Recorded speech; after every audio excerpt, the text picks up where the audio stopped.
नमस्कार दोस्तों, आज इस चैनल पर मैं आपको एक महत्वपूर्ण घटना सुनाने जा रहा हूँ। तुलसी और कबीर जी का मिलन।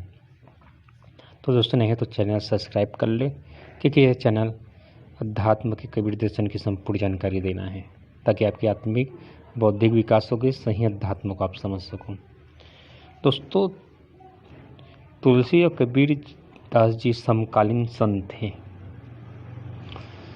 तुलसीदास जी ने कबीर जी का ख्याति सुना, प्रसिद्धि सुना, तो उसको लगने लगा कि कबीर की तरह नाम है, तो चलो एक बार उससे जाकर मिल लिया जाए कि रियल में वो संत है या कोई पाखंड कर रहा है। और उससे एक प्रश्न भी पूछना था उसको, क्योंकि एक दोहा बनाते बनाते तुलसीदास जी रुक गए थे। उस दोहे को पूरा करना था और कबीर से मिलना था, क्योंकि उसकी प्रसिद्धि को उसको परखना था, प्रशिक्षण करना था, ताकि वो समझ सके कि वो संत है या नहीं। तो वो गए। अब वो काशी में रहते थे कबीर जी, तो पूछते पूछते वहाँ चले गए। अब जैसे वो घर के नज़दीक थोड़ा दूर पहुँचे, तो वहाँ मुसलमानों की, क्योंकि जब जानते हैं कि उसकी पालन पोषण मुसलमान परिवार में हुआ था, निरुमा एक मुसलमान दंपति थे, उसने उसको पाला था।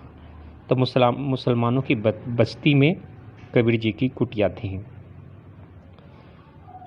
अब वो देख रहे हैं कि वहाँ पर जो मांस काटते हैं ना, हलाल करते हैं, वहाँ पर रहते थे मांस बेचने वाले, हलाल करने वाले। तो मांस बेचने वाले वहाँ पर थे, जो मांस की व्यापार करते थे। कबीर तुलसीदास जी देखे, अरे उसको बदबू आने लगा। अब बदबू और बढ़ते चले गया, क्योंकि उसके अंदर में एक भावना तो पहले से ही था, अपने धर्म के प्रति वो पहले से ही कट्टर भावना रखे थे, दृढ़ थे। और ऊपर से वो मांस नहीं खाते थे। तुलसीदास जी ब्राह्मण थे, तो और भी उसको क्रोध आ गया। अब किसी चीज़ को आप नहीं भाते वो अलग बात है, लेकिन आप उसको नहीं भाने के साथ साथ उससे नफरत करते हो, तो मांस से वो नफरत करता था। बदबू और बढ़ गया, अब उसको घुटन लगने लगा। अब वो थूकते जा रहा है। जैसे तैसे वो कबीर जी की कुटिया में पहुँचे, तो क्या देख रहे हैं, कबीर जी जुलाहे थे, धागा काट रहे थे, कपड़ा बना रहे थे। उसका होश उड़ गया। वो तो सोचे थे कि कबीर कहीं पूजा में बैठा होगा, कहीं साधना कर रहा होगा, कहीं माला जप रहा होगा, कहीं शास्त्र पढ़ रहा होगा। लेकिन यहाँ तो उल्टा हो रहा है, न शास्त्र की पता, न पूजा की पता, न माला की पता, न कोई मूर्ति नहीं, न योग नहीं, न साधना नहीं, कुछ नहीं। तो उसको शक हुआ, कैसे संत है। और ऊपर से वो पापियों के बीच में रहते हैं, जहाँ मांस काटा जाता है उनके बीच में रहते हैं। शक हुआ, ये संत है, यही संत है, ये संत का तो लक्षण नहीं है। और उसने कबीर जी को खरा सुना दिया कि तुम संत नहीं हो सकते।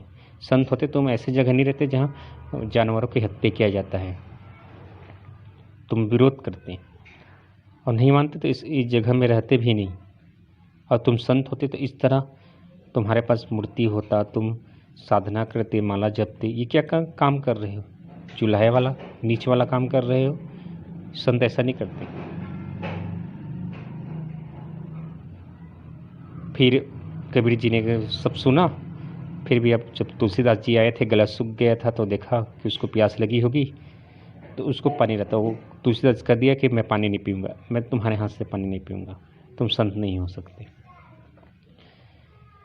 तो फिर कहा बड़ा मुस्कुराए के मीठे वचन में कि कबीर की कुटिया गलकटियन के पास, अपनी करनी ओ भरे कही कबीर काहे को उदास। इतना ही दोहा सुनकर तुलसीदास जी का होश उड़ गया। उसकी मानो उसकी आत्मा को झंझोर दिया, उसमें आत्मा के दिव्य प्रकाश कर दिया। मानो कोई कह रहा है कि अब तू हार जा, समर्पण कर दे कि तुम्हारे सामने साक्षात परमात्मा ही है, कबीर संत के रूप में। और वो समझ गए कि वास्तव में कबीर असली संत है। और तुलसीदास जी शर्म के मारे पानी पानी हो गए, उसके चरणों में गिर गए और कहने लगे कि तुम वास्तव में संत हो।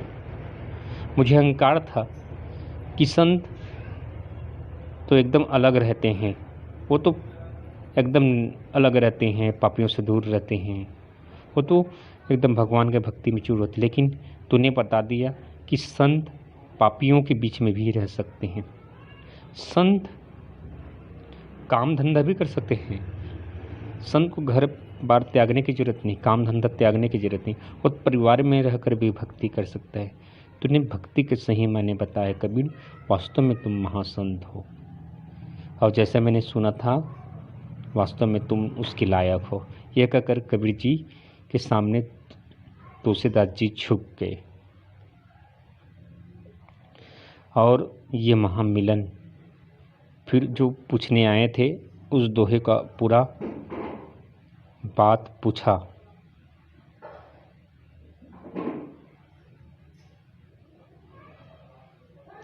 तो इस तरह उसने कबीर को जाना। तो दोस्तों कैसा लगा? ऐसे ही घटना मैं इस चैनल पर आता रहूँगा। तब तक के लिए आप इस वीडियो का आनंद लो। वीडियो देखने के लिए धन्यवाद।